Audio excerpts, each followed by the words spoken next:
Study IQ IAS, अब तैयारी हुई अफोर्डेबल।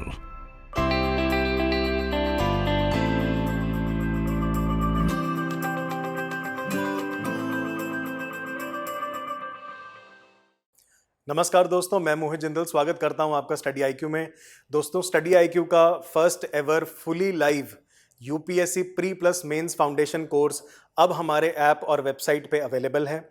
इस कोर्स का जो सबसे महत्वपूर्ण पार्ट है वो है 1-to-1 मेंटरशिप, जिसको डिस्कस करने के लिए मेरे टीम से जसमीत सिंह, मेरे टीम मेंबर, आज मेरे साथ हैं।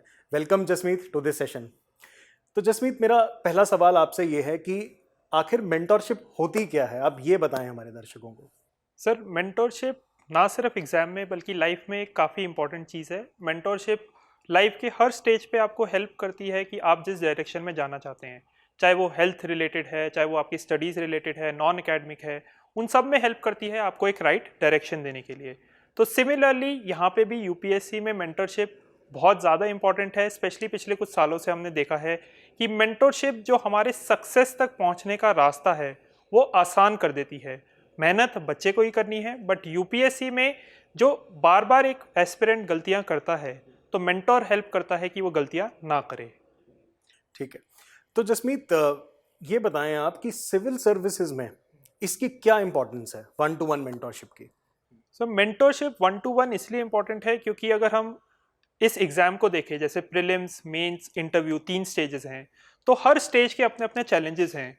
एंड जिस मेंटर ने उन स्टेजेस को फेस किया हुआ है अपने आप या अपने पीयर ग्रुप में, उसको पता होता है कि एक पर्टिकुलर बच्चा किन पर्टिकुलर पिटफॉल्स में बार बार फंस सकता है। अगर एक एग्जाम्पल के तौर पे देखें तो एक नया एस्पिरेंट जो तैयारी अभी शुरू ही कर रहा है, उसको सबसे ज़्यादा आदत होती है इन्फॉर्मेशन कलेक्ट करने की। तो वो एक इन्फॉर्मेशन कलेक्ट करते करते उसको ये होता है कि मैं ये भी पढ़ लूँ, वो भी पढ़ लूँ। बट मेंटर हेल्प करेगा कि instead of reading 4 to 5 different books, वो एक ही बुक को बार बार पढ़े, उसको रिवाइज करे, जिससे जो उसके प्रीलिम्स और मेंस क्लियर होने के चांसेस जो है वो बढ़ सके। तो यहाँ पे एक मेंटरशिप काफ़ी इंपॉर्टेंट जो है वो रोल प्ले करता है। राइट। तो दोस्तों, जसमीत ने बहुत ही अच्छी बात बताई कि ये जो एक कस्टमाइज्ड एडवाइस है, यानी कि personalised advice according to your problem, ये बहुत ज़रूरी हो जाती है सिविल सर्विसेज में। जसमीत, एक बात आप ये बताएं कि जैसे सिविल सर्विसेज प्रिपरेशन के दौरान, जैसे आपने भी करी, मैंने भी करी, हर एस्पिरेंट कहीं ना कहीं एक अलग अलग स्टेज पे फंसा होता है। किसी का प्रीलिम्स क्लियर नहीं हो रहा, किसी का मेंस क्लियर नहीं हो रहा, कोई इंटरव्यू में अच्छे मार्क्स नहीं ला पा रहा, कोई इंटरव्यू क्लियर करने के बाद प्री नहीं क्लियर कर पा रहा। तो सबके अलग अलग चैलेंजेस हैं। तो इस आपके लाइव कोर्स में जो मेंटरशिप प्रोग्राम है, उससे सीनियर एस्पिरेंट्स जो हैं वो कैसे फायदा उठा सकते हैं, ये बताएं आप। बहुत ही वैलिड क्वेश्चन है सर। जैसे एक सीनियर एस्पिरेंट होता है जो अपने सेकेंड या थर्ड अटेम्प्ट में है, तो अगर हम थर्ड अटेम्प्ट की भी बात करें तो वो ऑलरेडी 4 years जो है ऑलमोस्ट प्रिपेयर कर चुका है। तो हो सकता है किसी की जर्नी में उसने प्रीलिम्स 2-3 बार ना क्लियर किया हो, या फिर 2-3 बार प्रीलिम्स करने के बाद भी उसका मेंस क्लियर ना हो रहा हो, या फिर वो साइकिल में किसी ना किसी तौर पे बार बार फंसा हुआ है। तो एक मेंटोर क्या हेल्प करता है, एक थर्ड पर्सपेक्टिव देने की, कि वो जो बार बार गलतियां उस एस्पिरेंट से हो रही है, लेट्स एज्यूम, इसमें एज्यूम कर लेते हैं कि प्रीलिम्स बार बार क्लियर नहीं हो रहा, तो प्रीलिम्स में किस वजह से क्लियर नहीं हो रहा? क्या वो एक्यूरेसी की प्रॉब्लम है? क्या वो नंबर ऑफ क्वेश्चंस अटेम्प्ट करने की प्रॉब्लम है? अगर एक्यूरेसी में भी और माइक्रो लेवल पे जाएं तो क्या एक पर्टिकुलर ऐसा सब्जेक्ट है, पॉलिटी, एनवायरनमेंट, हिस्ट्री, जिसमें वो तैयारी अच्छे से नहीं कर पा रहा और उस वजह से उसका प्रीलिम्स नहीं क्लियर हो रहा? यहाँ पे जो है मेंटोर हेल्प करता है। सबसे बड़ी बात ये होती है कि उस मेंटोर ने ना बहुत सारे बच्चे अपने आसपास देखे होते हैं, तो उसने काफी सारे बच्चों का देखा है कि प्रीलिम्स में ये स्कोर कार्ड रहा है, ये गलतियां बच्चे अक्सर रिपीट करते आए हैं। तो उस एक्सपीरियंस से उस मेंटोर को जो है काफी ज्यादा एक नैक, हम बोल सकते हैं एक नैक आ जाता है पकड़ने का, कि ये गलतियां जो है एक नया एस्पिरेंट या एक रिपीट एस्पिरेंट दोहरा रहा हो सकता है, एंड उसको ओवरकम करना चाहिए। मतलब ठीक है। तो दोस्तों, अभी तक हमने समझा कि मेंटरशिप एग्जैक्टली क्या होती है, सिविल सर्विसेज में इसकी इंपॉर्टेंस क्या है, और जो सीनियर एस्पिरेंट्स हैं खासकर, वो इसका लाभ कैसे उठा सकते हैं। आइए अब जसमीत से जानते हैं कि ये मेंटरशिप प्रोग्राम को रन करने वाले जो मेंटर्स हैं वो कौन हैं। तो जैसे कि अभी हमने सर डिस्कस किया कि मेंटर्स जो हैं उनको एक एक्सपीरियंस होना बहुत ज़रूरी है। यहाँ पे हमारे पास इंस्टीट्यूट में काफ़ी सारे ऐसे मेंटर्स हैं जिन्होंने multiple times mains interview stage तक पहुँचे हैं, तो यही मेंटरशिप जो है प्रोवाइड करेंगे। तो इसमें 1-to-1 मेंटरशिप इस तरह से प्रोवाइड की जाएगी जो कस्टमाइज तरीके से एस्पिरेंट को उनके वीकनेसेस एंड स्ट्रेंथ्स के हिसाब से जो है उनको गाइड किया जाएगा। ठीक है। जसमीत, आप ये बताएं कि जैसे ये जो एक्सपीरियंस्ड मेंटोर्स आपने बताए, सीनियर एस्पिरेंट्स जिन्होंने मेंस इंटरव्यू स्टेज तक गए हैं, ये प्रोग्राम को आपने डिजाइन कैसे किया? ये मेंटरशिप एग्जैक्टली कंडक्ट कैसे होगी? मतलब स्टूडेंट जो है वो मेंटोर से कैसे जुड़ेगा और मेंटोर स्टूडेंट से कैसे जुड़ेगा, इसके बारे में थोड़ा बताएं। सर आजकल तो हम इंफॉर्मेशन एज में हैं, तो मीडियम सारे ओपन हैं, चाहे वो कॉल हो, चाहे वो मैसेज हो, ईमेल हो, इवन वीडियो कॉल तक अवेलेबल है। क्योंकि कई बार ऐसा होता है कि स्क्रीन शेयर करके आपको अपने आंसर्स दिखाने पड़ सकते हैं, या फिर आपने जो स्ट्रक्चर बनाया है वो दिखाना पड़ सकता है। तो सारे माध्यम अवेलेबल हैं। कॉल्स के लिए एक स्पेसिफिक स्लॉट्स रहेंगे डेली बेसिस पे कि इन स्लॉट्स में ही आप बात कर पाएंगे। ऐसा ना हो कि रात को 11-12 बजे भी हमारे मेंटोर तंग हो रहे हो, तो ऐसा नहीं होगा। बट एक स्लॉट्स रहेंगे ऑफिस आवर्स में, जिससे वो मेंटोर्स जो हैं एस्पिरेंट्स आपस में वार्तालाप कर सकेंगे। ठीक है जसमीत, एक चीज़ और, अगर मैं अपने एक्सपीरियंस से भी बात करूं तो सिविल सर्विसेज प्रिपरेशन यूजुअली इतनी लंबी जर्नी होती है। अक्सर प्रॉब्लम्स जो होती हैं वो सिर्फ एकेडमिक नेचर की नहीं होती, कई बार नॉन एकेडमिक नेचर की भी होती हैं। जैसे मेरे पास हज़ारों स्टूडेंट्स का कई बार जब वार्तालाप होती है तो निकल के आता है कि घर में कुछ प्रॉब्लम चल रही है, मे बी कुछ फाइनेंशियल क्रंच है या कोई और प्रॉब्लम चल रही है जिसकी वजह से वो पढ़ाई नहीं कर पा रहे, है ना। तो इस तरह की जो नॉन एकेडमिक नेचर की जो काउंसलिंग है, क्या वो भी स्टूडेंट लाभ उठा पाएगा हमारे मेंटोरशिप प्रोग्राम से?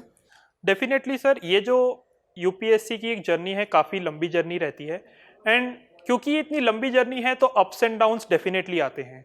एंड सबसे बड़ा चैलेंज आज की डेट में है पीयर कंपैरिजन, कि हमारे साथ वाले बैच के बच्चे क्या कर रहे हैं। अच्छा, वो बच्चा तो ये वाली नौकरी कर रहा है, या इंस्टाग्राम पे हम देखते हैं कि वो यहाँ घूम रहा है, वहाँ घूम रहा है। तो उससे एक डाउन इस लंबी जर्नी में आना काफ़ी पॉसिबल हो जाता है। तो इन्हीं डाउन्स को बेसिकली मेंटोर ओवरकम करके कंसिस्टेंट लेवल पे परफॉर्म करवा पाए, ये मेंटोर की कोशिश रहती है। एंड जैसे कि आपने पूछा नॉन एकेडमिक, तो नॉन एकेडमिक एक काफ़ी इंपॉर्टेंट कंपोनेंट है।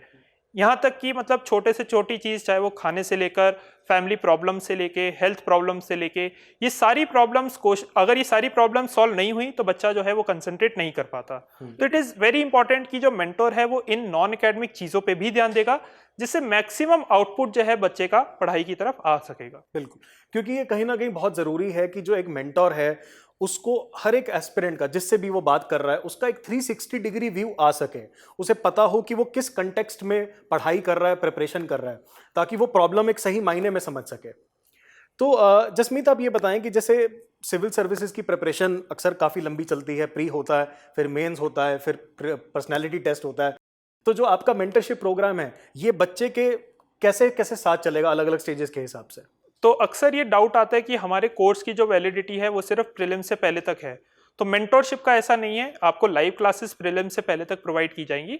बट मेंटोरशिप प्रीलिम्स क्लियर करेंगे तो प्रीलिम्स के बाद तक, मेंस क्लियर करेंगे तो मेंस के बाद तक, इवन जब तक रिजल्ट नहीं आता तब तक ये मेंटोरशिप आपके साथ रहेगी। एंड मेंटोर आपके साथ ही जुड़ा रहेगा। पूरी कोशिश रहेगी कि फाइनल सिलेक्शन करा के ही जो है मेंटोर सांस ले। राइट, ठीक है। तो दोस्तों, मैं यहाँ पे आपको बता दूं कि हमारा जो लाइव कोर्स है वो लगभग 900 प्लस घंटे का है, और इसके जो लाइव लेक्चर्स हैं वो 10 साढ़े 10 महीने तक चलेंगे। लेकिन जो मेंटोरशिप की सर्विस है वो उसके बाद भी कंटिन्यूड रहेगी।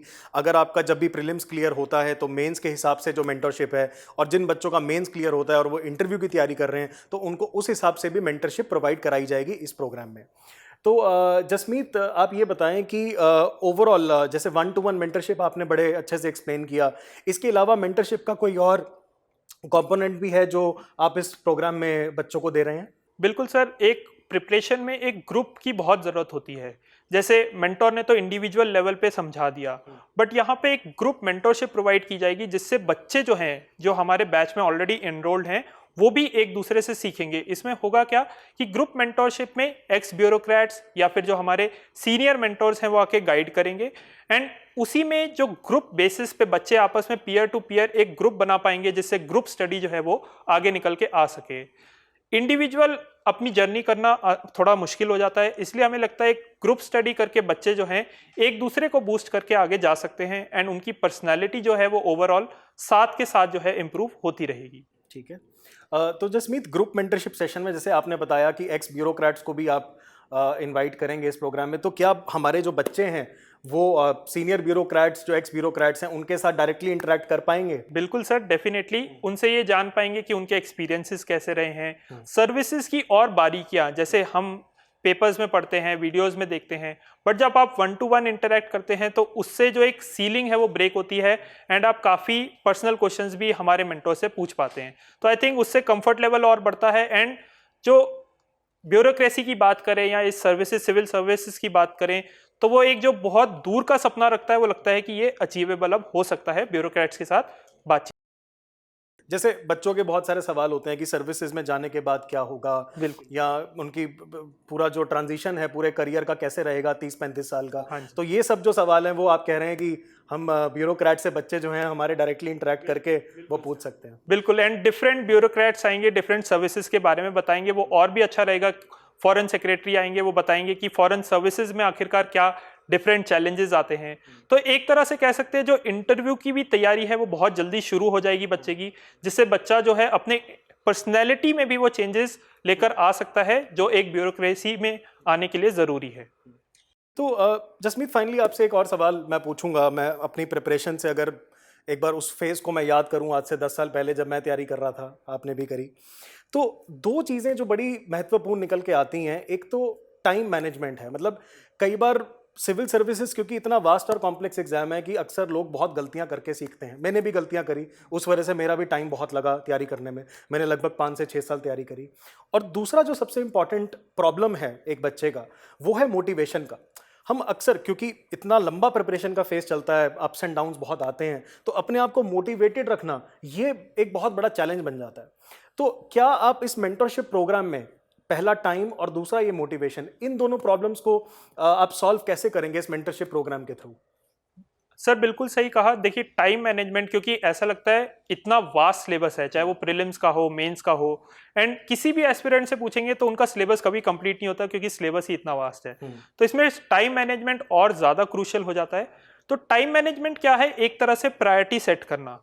एंड ये प्रायोरिटी तभी सेट हो सकती है जब एक मेंटोर को एंड आपको एक कंसेंचुअल लेवल पे ये पता हो कि आपकी स्ट्रेंथ्स एंड वीकनेसेस क्या हैं। राइट। अगर मेंटोर आपको गाइड कर पा रहा है कि आपको प्रीलिम्स में टाइम कम देने की जरूरत है, आप डायरेक्ट आंसर राइटिंग पे फोकस कर सकते हैं, तो वहां पे आपका टाइम लगेगा। एंड यही एक टाइम मैनेजमेंट का काफी इंपॉर्टेंट जो है एक पहलू हम कह सकते हैं कि देखिए सबने करना तो सब कुछ है, बट अपनी स्ट्रेंथ्स एंड वीकनेसेस के हिसाब से किस प्रायोरिटी में उसको करना है वो एक मेंटोर आपको हेल्प करता है। तो जसमीत, एक फाइनल सवाल। आपने ये सब बताया कि मेंटोर जो है वो स्टूडेंट को क्या क्या सर्विसेज प्रोवाइड करेगा। मेंटोर्स की स्टूडेंट से क्या एक्सपेक्टेशन होनी चाहिए, उसके बारे में भी आप थोड़ा सा हमें जाते जाते बताएं। बिल्कुल सर, देखिए स्टूडेंट नहीं अल्टीमेटली पूरा जोर लगाना है, मेंटोर तो एक आप कह सकते हैं सहयोगी या हेल्पर है। मतलब तो बच्चे की तरफ से पूरी कोशिश रहनी चाहिए कि जितना क्लास में पढ़ाया जा रहा है, जितना एक टाइमलाइन के अकॉर्डिंग उसको कहा जा रहा है कंप्लीट करने के लिए, उसको कवर करे। पढ़ना इंपॉर्टेंट नहीं है, पढ़ने से और भी ज्यादा इंपॉर्टेंट है उसको रिवाइज करना और अपनी प्रोग्रेस को ट्रैक करना। तो बच्चे की तरफ से जब पूरा एफर्ट आएगा तो एक मेंटोर भी, एक हेल्पर भी पूरा और ज्यादा, कहते हैं ना कि एंथुजियास्टिक रहेगा उसको और ज्यादा हेल्प करने में। तो एक कदम मेंटोर बढ़ाएगा, 2 कदम एस्पिरेंट बढ़ाएगा, तो ये जर्नी काफी सक्सेसफुल हो सकती है। Great. So thank you Jasmeet for this discussion. Thank you. तो दोस्तों, मैं आपको बता दूं कि स्टडी IQ का fully live pre plus mains course अब हमारे ऐप और वेब पे अवेलेबल है। इसका लिंक आपको डिस्क्रिप्शन बॉक्स में मिल जाएगा। इसको परचेज करने के लिए आप हमें कॉल भी कर सकते हैं 9580048004 पे। तो दोस्तों, इस पूरे कोर्स के अंदर जो 1-to-1 मेंटरशिप का लाभ उठाने के लिए जल्दी से एनरोल करें। पहले 1000 एनरोलमेंट्स को ये जो पूरा कोर्स है बहुत ही अट्रैक्टिव प्राइस पे अवेलेबल है, जो कि 19,999 में। तो don't wait, sign up for this course. All the best, work hard. Study IQ IAS, अब तैयारी हुई अफोर्डेबल।